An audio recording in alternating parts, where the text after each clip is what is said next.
Alright guys, we're solving equations using factoring. Y'all don't get it, but this is the 5th attempt I've tried to record this correctly because my recording software was not capturing the screen correctly. Anyhow, we're solving equations using factoring. First, get everything to one side. Second, factor as much as possible. 3, set each part equal to 0, super important. And solve each part for the variable. So, oh boy. Let me move these examples out of the way to make room. Boop, boop. Let's move this down a little bit. Maybe there. Uh, maybe that'll do. So, as always, go ahead and pause, try it out yourself. Alright, we're back. So, following the steps. Move everything to one side. Again, try to keep the leading coefficient positive. So I'm going to add 28 to both sides. Again, none of these are like terms, so don't be sticking them together. These cancel out, so that's 0. X squared plus 11x plus 28. Since it's a trinomial, there's no greatest common factor. I'm going to go straight to the x. 28 goes on top, remember from our other notes, and 11 goes on the bottom. Again, multiplying for the top, add for the bottom. So you should know by now it's 7 and 4, or 4 and 7, whichever you prefer. Come back and do your parentheses thing. Again, using the same methods as in the previous lessons for factoring. Don't forget, equals 0. Now, since these two binomials are being multiplied, I don't know which one of these is 0. One of them has to be 0 in order for us to get 0 when multiplied. So, this is when we want to split it and put x plus 7 equals 0 and x plus 4 equals 0. Solve, and we get x negative 7,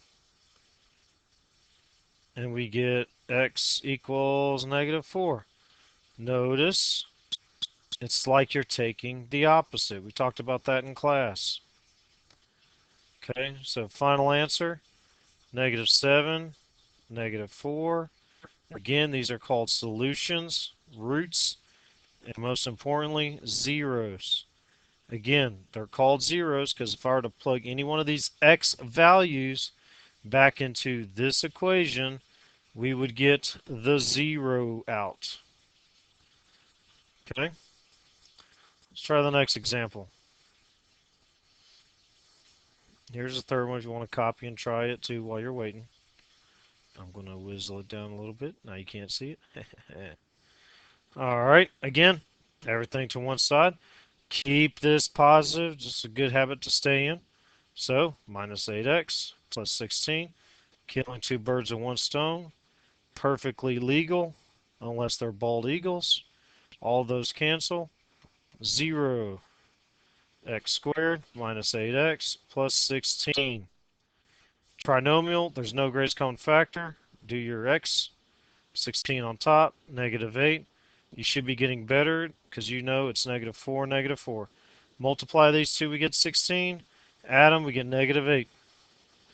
So start your parentheses. You don't need to split it up two, they're the same thing. So I'm just going to go x minus 4 equals 0. And again, if you were to take the shortcut, you already see the answer should be 4. Okay? We're going to take some water.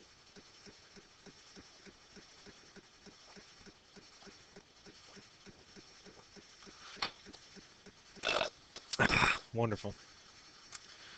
Here we go. Again, keep the leading coefficient positive. So I'm going to add 31x to both sides. Boop. Again, those cancel. We get 0. Looking good. Put this in standard form. 7x squared plus 31x minus 20.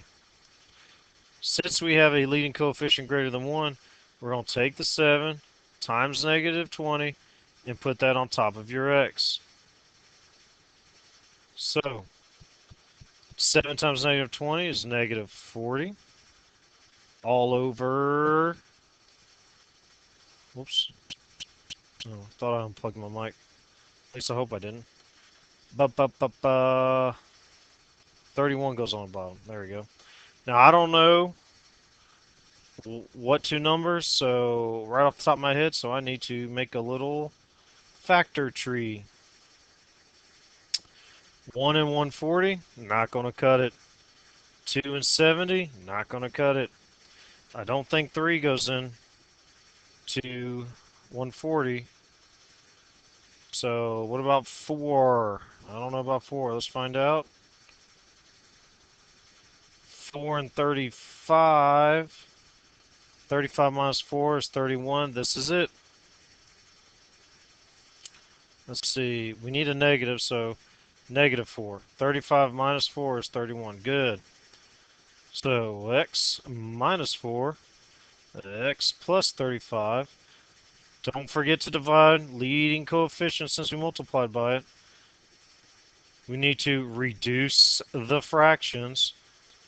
This is as low as it gets, 4 over 7, so I'm going to do bottoms up. So 7x minus 4. 35 divided by 7 is 5, so x plus 5 equals 0. We can split it. So 7x minus 4 equals 0. X plus 5 equals 0. Minus 5 minus 5. X equals negative 5. Add 4. 7x 4 divided by 7. X equals 4 over 7. Again, notice we could have just taken the opposites. But regardless, whatever floats your boat, our answer should be 4 over 7 and negative 5. Fancy brackets to make you look smart. All done. Alright. Boop. I'm going to do... I think I'm going to do these 3. 1, 3, and 5. So if you want to pause the video and try those out. Alright, I waited long enough. It's my turn. So, greatest common factor for number 1 is 2. So p squared minus 3p minus 4 equals 0. The number 2 can be, put that on the back burner. Let's focus on the trinomial. So go straight into your x. Negative 4, negative 3. That's right, should be negative 4 plus 1.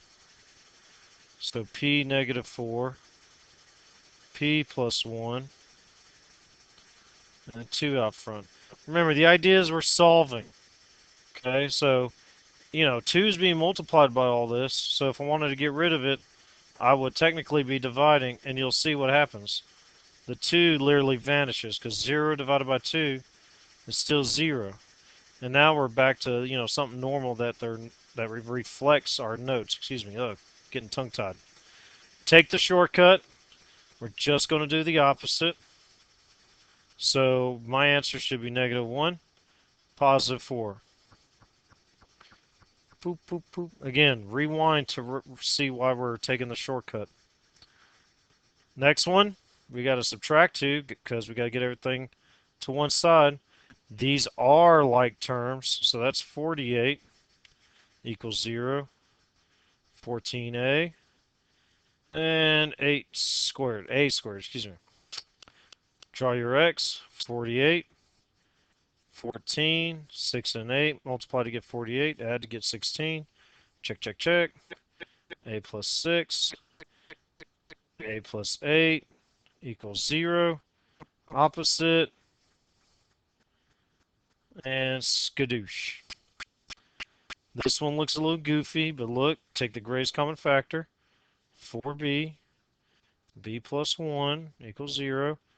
Again, you can split it. 4b equals 0. Divide by 4. B